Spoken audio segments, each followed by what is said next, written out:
안녕하세요. 김유겁의 경제부동산입니다. 오늘 하루에만 집값 폭락의 정보가 무더기로 쏟아졌습니다. 대외적으로 중국 집값이 급추락 중이며 IMF와 미국 등 각국의 수장들이 부동산 디폴트 경고가 동시에 터져나왔습니다. 대내적으로는 수도권 집값의 바로미터인 강남 집값 하락세가 두드러지며 지방 집값의 출발점이라고 할 수 있는 대구가 마이너스로 전환하면서 대규모 미분양 폭탄에 시달리고 있다는 소식입니다. 기타 부동산 관련 각종 지표가 부동산 거품 폭락을 여실히 드러내고 있습니다. 올 겨울부터 대세 하락이나 대폭락이 진행될까요? 유료상담은 010-3999-8808 전화 주십시오. 서울이 무너진다. 오늘 폭락정보 쏟아졌다. 자, 이게 뭔 줄 아세요? 바로 유령도시입니다. 지금 중국에는 이러한 유령도시가 20, 30군데가 넘어요. 수십만, 분당 규모보다 훨씬 큰데 여기 보세요. 다 지어놓고 지금 아무도 안 살잖아요. 이게 중국만 그런 게 아니라 일본도 외곽에는요, 빈집이 넘쳐납니다. 수도권 외곽에는. 자, 우리나라 집 부족하다고요? 우리나라도 남아돌아요. 3기 신도시제 다 한번 지어보세요. 드디어 강남 집값 하락, 전국적으로 확대. 먼저 이거부터 보자고요. 자, 강남 아파트도 팔자로 전환됐고 돈줄 옥주기 후폭풍이 지금 거셉니다. 서울 아파트값 상승세 주춤, 대구 세종은 하락세로 완전히 전환되고 세종은 확대가 됐죠. 자, 강남 집값 하락, 전국적으로 확대. 이 강남이 왜 중요한 줄 아세요? 강남이 수도권은 물론 전국 집값의 방향타 역할을 해요. 강남이 추락하게 되면요, 다른 곳들이 아무리 버틴다고 하더라도 결국 따라갑니다. 여기 보시면, 자, 강남권, 수도권, 대구, 세종, 전국 이렇게 해서 네 군데로 나눠봤어요. 다 하락이라고 써있죠. 강남권 먼저 매매지수라고 해서 101, 저번 주 101이 99, 마침내 100m로 떨어졌어요. 이건 부동산원 기준이고 KB 기준으로는 이미 70점대 밑으로 빠졌습니다. 자, 그 다음에 상승률은 0.19에서 0.18. 강남권이 지금 미묘하게 이제 마침내 0.1%대로 이제 내려온 거예요. 대략 이 흐름이면 1월 초 정도는 100% 하락 전환되고 이미 지금도 이제 매매를 하면 하락이 더 많아요. 그런데 이제 1월 하락 전환이 되게 되면 심리적으로 더 문제가 되고 대부분이 다 하락이라고 보시면 돼요. 이제 하락폭이 확대되겠죠.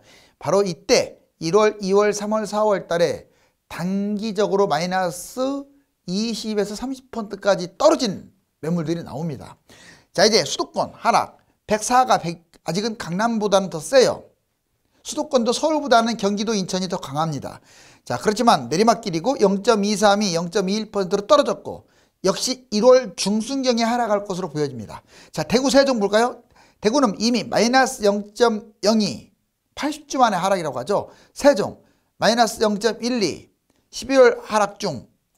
자, 아마 대구 세종은 이미 지금 현재 진행 중이에요. 하락이. 그 다음에 전국적으로 102가 98, 0.22가 0.20으로 줄었고 대략 1월 정도 되면 다 하락할 것으로 보여져요. 쉽게 말하면 지금 하락한 곳, 12월 달에 하락한 곳, 1월 달에 하락한 곳, 이건 코스예요. 이렇게 올라갈 가능성은 거의 없어요. 지금 일단 떨어졌다고 보는 거예요. 떨어졌다가 반등을 하느냐 안 하느냐, 그러면 다음에 보자고요. 자, 대구 집값 하락, 미분양 심각, 지방 도시로 확산 중. 이게 제가 대구라는 도시 하나만 얘기하는 거 아니에요. 대구는 상당히 상징적입니다. 2010년 이후에 수도권은 빠졌는데 거꾸로 올라간 곳이고 지금까지 폭락이란 폭락을 제대로 해본 적이 없는 게 대구예요. 부울경은 폭락을 한 적이 있어요. 대구는 폭락 없이 그냥 소폭 조정하거나 끝없이 올라갔어요. 그래서 제가 거품도 심하다고 여러 번 얘기했죠. 자, 볼까요? 9.4억 아파트 8억으로 뚝! 대구 부동산 시장의 찬바람, 이것도 거래가 안 됩니다. 내놔봤자. 자, 대구는 지방 부동산을 선도하는 곳이에요. 부산보다 대구가 훨씬 더 부동산에 대한 어떤 관심도, 부동산에 대한 이런 모든 지표, 이런 것들이 더 발달됐기 때문에 부산보다도 오히려 대구가 현재는 더 지방 집값을 지도하는 바로미터예요. 하락 전환했던데 볼까요? 2020년 5월달이었어요. 작년 5월, 그때 잠깐 빠졌었죠. 5월 이후에 무려 80주 만에 하락한 거예요. 지금 대구가 계속 플러스에 있다가 버티다가. 자, 그 다음에 2010년 이후에 지속적으로 올랐다는 뜻이에요. 사실상 대구는 이제 지금 이게 0.02가 뭐야? 이게 중요한 게 아니에요. 이미 가격은 1억씩, 2억씩 막 추풍 낙엽이고 팔리지도 않아요. 동구는 제일 많이 빠졌습니다. 예를 들자면 수성 이편한 세상 버머라고 있어요. 자, 이거 34평이 9.4억에서 8억으로 1.4억이나 떨어졌고, 이제 이것만 그러겠어요? 주변에 아파트 매물들이 이렇게 내려가 본 적이 없어요. 계속 올라가만 갔지. 막 밑으로 추락하고 있습니다. 자, 그럼 분양 물량, 미분양이 증가하고 있어요. 분양 폭탄 예고하고 있습니다. 잘 보세요. 자, 미분양 물량이 2,000가구 정도로 지금 급증했어요. 현재 2,000가구가 넘는다는 거예요. 원래 적정 분양이 대구는 인구 구조로 봤을 때, 가구 구조로 봤을 때 1.2만 정도면 충분한데 올해 1.7만, 그리고 25년까지 무려 7.6만, 내년에는요 거의 2만이 넘어가고, 즉 12년 전에 옛날에 서프라이 모기지론 때 대구가 폭삭 망한 적이 있어요. 미분양의 무덤이었어요. 미분양의 무덤. 그게 재현될 가능성이 상당히 높습니다. 그냥 높다고 해도 과언이 아닐 것 같아요. 대구가 회복하기 제가 보기에는 어려워 보여요. 지금 뭐 부산이나 울산이 엄청나게 뜨지 않는 한은 제가 보기에는 한계가 있을 것으로 보입니다. 이제 본격적 하락으로 몇 년 추락할 것으로 보여져요. 지방 확산, 그런데 대구가 대구로 끝나면 좋은데, 자, 광역시라든가 중소도시 집값 하락에 영향을 준다는 거예요. 자, 부산, 울산, 경상도 옛날에 부울경 해가지고 여기 폭락한 적이 있어요. 부산 같은 경우는 100주 이상 하락한 적이 있어요. 100주 이상. 정말 많이 폭락했죠. 반토막 났었어요. 여기 다. 경상도, 울산, 뭐 창원 이런데. 자, 1월달 정도 하락이 예상됩니다.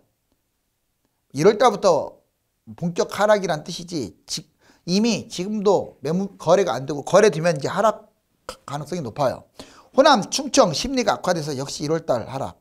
하락 순서는 이렇게 보시면 돼요. 대구가 가장 먼저 빠지면 지방은, 그 다음에 부산이라든가 울산 등 광역시, 그리고 영호남, 이런 순서로 빠진다. 이제 전국 집값 하락 과정, 수도권하고 지방으로 구분을 할게요. 만약 전국을 동시에 아우른다면 강남이고, 이제 구분을 한다면 수도권은 강남이 출발점이고요. 지방은 대구가 출발점이에요. 항상. 전국 집값 하락. 물론 여기에 이제 세종을 넣을 수가 있는데 세종은 워낙 작은 도시니까. 자, 이제 강남 보세요. 지금 강남이 그동안에 왜 서울이 그냥 버텼냐면 강남이 별로 안 떨어졌거든요. 서울이 이 정도면 강남이 2였어요. 그러니까 강남에 30억대 그 아파트들 다 40억으로 올라가 버렸잖아요. 40평, 50평대 40억짜리는 막 5, 60억으로 치고 올라갔어요. 강남이. 진짜 많이 뛰었습니다. 그런데 지금은 달라요. 이제 강남이 하락세로 완전 전환되면서 얘가 추락하게 되면 서울 급락하게 돼요. 그러면서 서울 근교 신도시 아파트 뭐 1기든 2기든 이런 거 중요하지 않습니다. 추락하고요. 거의 동시에 경기도, 인천, 이제 쑥대밭이 되겠죠. 이 순서대로 하락한다는 거. 지방이 이제 대구가 계속 내려왔다가 마침내 마이너스로 추락했죠. 출발점. 대구가 힘을 못 쓰니까 부산, 울산 이런 데가 생각보다 거래가 안 된 거예요. 근데 이제 마이너스로 전환되면서 확대되니까 부산, 울산, 영남, 즉 경상남북도가 이제 무너질 것 같고, 다음으로 광주, 호남, 끝으로 대전, 충청으로 확대될 가능성이 높습니다. 여기서 여기까지 가는 시간이 별로 안 걸려요. 3달? 빠르면 한두 달만 해도 가능하고 보통 3달. 자, 이제 부동산 대하락 이유와 상승 변수. 왜 그러면 떨어진다고 하느냐? 여러분들 올 겨울에 떨어졌다가 이렇게 반등할 수는 있어요. 그 반등이 의미가 없어요. 이제 뭐 다시 또 폭등하려고 반등하는 게 아닙니다. 대통령이 바뀌는 상황에서는 이 대통령이 작정하고 집값을 띄우지 않는 한은, 예전 대통령처럼 띄우지 않는 한은 결코 집값 올라가지 않습니다. 여기 보세요. 자, 부동산 대세 하락이라고 쭉 화살표 있죠. 자, 그러면 연도마다 어떤 특이점이 있어요. 2021년 올해는 금리 인상 때문에 또는 대출 규제 때문에 이게 변곡점이 돼갖고 집값이 떨어지고 있는 거예요. 그 다음에 내년 정도 되면 정부 교체 전까지는 올라갈 수 있습니다. 그래서 봄에 여름에는 좀 올라갈 수 있다고 제가 얘기했잖아요. 하지만 그것도 예측일 뿐, 이미 올겨울에 미끄러지게 되면 이제 대통령이 바뀌는 상황이기 때문에 무슨 일이 벌어질지 몰라요. 어차피 폭등을, 상승을 기대하는 건 한계가 있어요. 뛰어봤자 벼룩입니다. 여기 보시면 2020년 정부 교체되고, 자, 교체되고 난 다음에 아마 연착륙 서서히 떨어뜨리는 걸로 유도할 거예요. 2023년에는 이제 강력한 정책이, 이때부터 강력한 정책이 나와가지고 먹힐 거예요. 그럼 이제 연착륙이 폭락이 되는 거죠. 2024년 자, 이때 이미 입주 물량, 뭐 분양 물량이 막 쏟아지죠. 3기 신도시. 그런데 이제 물량 폭탄, 신도시 분양 입주 물량뿐만 아니라 바로 다주택, 법인, 임대주택 사업자, 갭 투자자들의 물량이 막 한꺼번에 쏟아지는 거예요. 못 버티죠. 갭 투자했던 사람들. 자, 2025년 이때 서서히 밑으로 갈수록 마지막에는 인구 감소가 정점을 찍습니다. 잡아줘야 하는데 이 잡아줄 세대가 별로 없어요. 집이 남아 돌아요. 제 말이 거짓말인지 이제 이때 물량 폭탄이 터진 다음에 한번 보자고요. 그러니까 경기도하고 지방이 2020년에 뛴 거예요. 집값이. 지금 다 보세요. 경기도에 80% 이상이 2020년부터 뛰었어요. 집값 언제부터 수도권이 오른 줄 아세요? 2014년부터 올랐어요. 자, 14, 15, 16, 17, 18, 19년 동안 뭐하고 20년부터 뛰고 안 좋은 것들은 올해부터 뛰었어요. 안 좋은 것들은. 그러니까 늦게 뛸수록 안 좋은 곳이라고 보시면 돼요. 왜? 집이 남아돌다 보니까 그렇게 안 팔리다가 이지사 막 폭등한 거예요. 물론 너무 많이 뛰었죠. 이제 2배, 3배씩 뛰어버렸죠. 그걸 알아야 돼요. 왜? 집이 남아도니까 그런 거예요. 자, 여기 보시면 이제 이렇게 추락만 할 것이냐, 올라간다는 사람도 있지 않느냐. 물론 이게 변수긴 해요. 얼마나 떨어지느냐는 이제 해외의 집값하고 물가 상승, 이게 변수가 됩니다.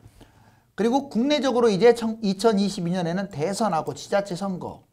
왜 빨간색으로 해놨냐면 얘들이 플러스 작용을 할 가능성이 좀 있어요. 집값 폭락을 시켜야 하는데 얘들이 플러스 역할을 할 거예요. 대선이나 지자체, 해외 집값, 물가 이런 것들이. 그 다음에 정부가 또 띄울 수도 있어요. 이거 100% 뭐 집값 잡는다는 보장 없습니다. 여당이든 야당이든. 자, 코로나가 계속 심각해지고 그러면 뭐 띄운다라는 표현은 또 모르겠지만 안 잡을 수가 있어요. 근데 제가 보기에는 가능성이 낮다 이거죠. 낮다.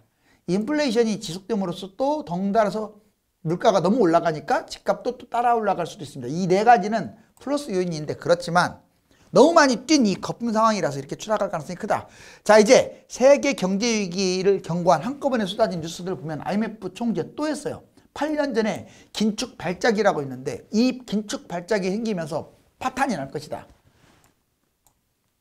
미 옐런 재무장관 연방정부 디폴트 경고. 오죽하면 미국 연방정부의 부도까지도 경고할까요? 미 파월 연방의장 인플레이션 이거 심각하다 지금. 자, 물가 폭등이 지속됨으로써 이제 스태그플레이션 이게 퍼펙트 스톰 이런 것들이 한꺼번에 터질 수도 있어요. 자, 중국 시진핑 이 사람은 집값 거품, 지금 중국이 집값 거품 못 잡으면은 그 나라는 희망이 없거든요. 세계 1위잖아요. 집값 거품. 이제 선진국에서는 우리나라가 1위고. 자, 강력 경고하고 있고 지금 그래서 이미 마이너스로 전환되고 있잖아요. 다만 언제까지 마이너스를 시킬지는 이게 공산주의 국가니까 봐야겠어요. 국제 신용평가사, 중국 신흥국 위기 경고. 신용평가사, 3대 신용평가사도 있죠. 자, 얘들이 중국이라든가 신흥국가들의 그 경제 위기를 계속 경고하고 나섭니다. 우리나라는 홍남기 부총리, 집값 폭락, 홍남기 부총리뿐만 아니라 한국은행 총재 뭐 이곳저곳에서 금통위 이곳저곳에서 경고를 하고 있죠. 아무튼 경고가 많다는 것은 좋은 게 아니에요. 여기 보시면 누적 흐름을 보자고요. 전국적으로 보면 빨갛네. 빨간데 서서히 약해지죠. 오른쪽으로 갈수록. 이게 11월 15일이에요. 자, 그런데 이 분석을 봤더니 상승폭 축소라고 다 나와요. 이게 지금 전국의 모든 지자체입니다. 자, 다 상승폭 축소죠. 상승폭 확대되는 곳은 하나도 없어요. 얘 조금 지나면 이제 마이너스가 됐고 여기 다시 마이너스가 됐잖아요. 그러니까 이때에 비해서 계속 매주마다 마이너스가 되고 있다. 그리고 여기 유독 파란 거 보세요. 여기 보면은 세종은 아주 진해지게 점점 마이너스가 확대되고 있고, 자, 대구 보세요. 이때 이제 마이너스가 마침내 되었어요. 그럼 다른 곳들도 이게 마이너스 이렇게 파란색으로 바뀌는 게 12월이나 1월 달이다. 물론 실제 거래 가격은 지금부터 하락이 되고 있습니다. 금리 인상, 은행에 배만 불렀어요. 지금 얘들 수당 잔치한다고 하더라고요.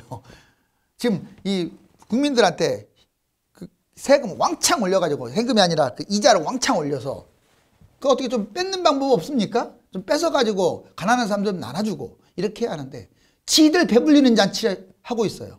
자기들 돈 많이 월급 많이 받고 수당 받으라고 지금 금리 올린 거나요? 여기 보세요.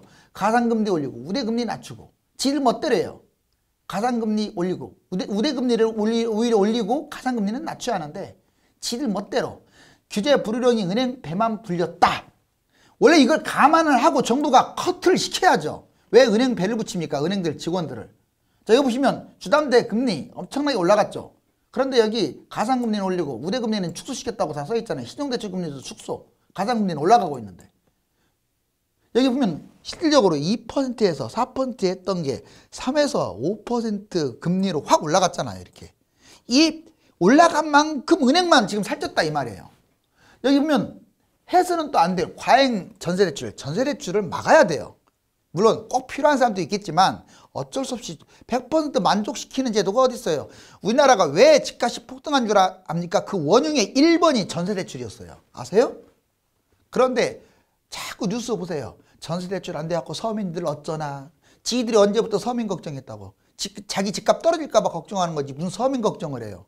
전세대출은 제가 보기에는 맞게 해야 돼요. 전세대출 계속 풀어주는 한은 집값 한계가 있어요. 5대 은행 전세자금 대출. 자, 2020년 말에 105조가 10월 말 122조. 말이 122조지가 어마어마한 대출이에요. 전국 집값 붕괴하고 매물만 쌓인다. 실제로 이제 이거 계속 보여드린 거 여러분들 기억나죠? 자, 수도권이 아직은 제일 많이 버티는데 0.21. 전국 평균 0.20. 그 다음에 지방 0.18, 서울 0.13. 어떻습니까? 저번에 비해서 이제 이게 0이야, 0. 0에 가까워지고 있죠. 여기까지 오는데 12월이나 늦어도 1월 안으로 다 이제 마이너스. 이미 실제로 거래는 마이너스가 더 많아요. 근데 이 밑으로 내려가게 되면 아까 제가 얘기했잖아요. 최소 10%에서 많게는 30% 싼 매물이 나온다고요.